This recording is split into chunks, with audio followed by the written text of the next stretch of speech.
রাজশাহী বিশ্ববিদ্যালয়ের আন্দোলনের মুখে আবারও পোষ্য কোটা স্থগিতের ঘোষণা দিয়েছে কর্তৃপক্ষ। এ বিষয়ে বিস্তারিত জানাতে আমাদের সঙ্গে যুক্ত হচ্ছেন সহকর্মী মতিউর মুর্তজা। মুর্তজা, ক্যাম্পাসে এখন কি পরিস্থিতি দেখছেন? পোষ্য কোটার পক্ষে বিপক্ষে যারা আছেন তারা কি বলছেন?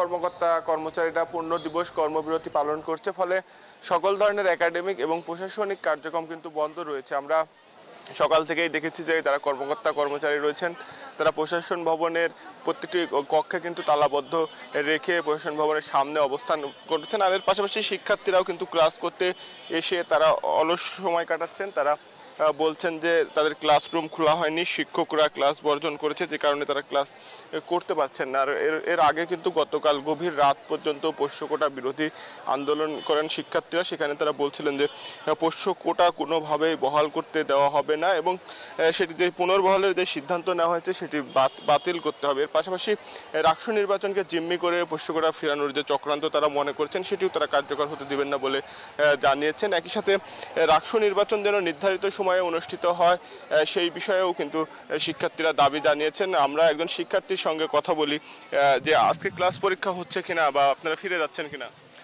না, আমাদের ক্লাস আর পরীক্ষাগুলো আজকে ক্যান্সেল করা হয়েছে। অ্যান্ড সবথেকে দুঃখজনক বিষয় হচ্ছে এটা আমাদের টিচাররা আগে থেকে ওইভাবে জানাই নেই। আমরা ক্যাম্পাসে আসার পর দেখলাম যে আমাদের ক্লাসরুমগুলো অফ, আমাদের কর্মচারী আর কর্মকর্তা শিক্ষক সবাই হচ্ছে কর্মবিরতি পালন করছে। আসলে একটা স্বায়ত্তশাসিত ইউনিভার্সিটি স্টুডেন্ট হিসেবে এটা আমাদের জন্য খুবই লজ্জাজনক যে আমাদের বিশ্ববিদ্যালয়ের উপাচার্য এবং প্রভিসি এবং হচ্ছে যে শিক্ষকরা আছে তারা পোষ্য কোটাটা রাখতে চাচ্ছে। রক্তাক্ত জুলাইয়ের পর আমাদের এই ক্যাম্পাসে আবার কোটা রাখার যেই দাবিটা আমাদের শিক্ষকরা করতেছে এটা যে কতটা অযৌক্তিক, এবং আমাদের ইউনিভার্সিটির স্টুডেন্ট হিসেবে যে আমরা যে জুলাইটা দেখে আসলাম এরপর আমাদের বিশ্ববিদ্যালয়ের শিক্ষকরা আবার পোষ্য কোটা রাখতে যাচ্ছে, এটা সত্যি আমাদের জন্য অনেক লজ্জাজনক। অ্যান্ড এটা অযৌক্তিক একটা দাবি। কেন পোষ্য কোটা রাখতে হবে? আমরা মেধার ভিত্তিতে এখানে চান্স পেয়ে আসছি এবং আমরা চাই আমাদের পরে যারা আসবে তারাও যাতে তাদের মেধার ভিত্তিতে এখানে জায়গাটা করে নেয়। কেন তার বাবা মা কি করছে সেই বেসিসে হচ্ছে তারা এখানে পড়বে।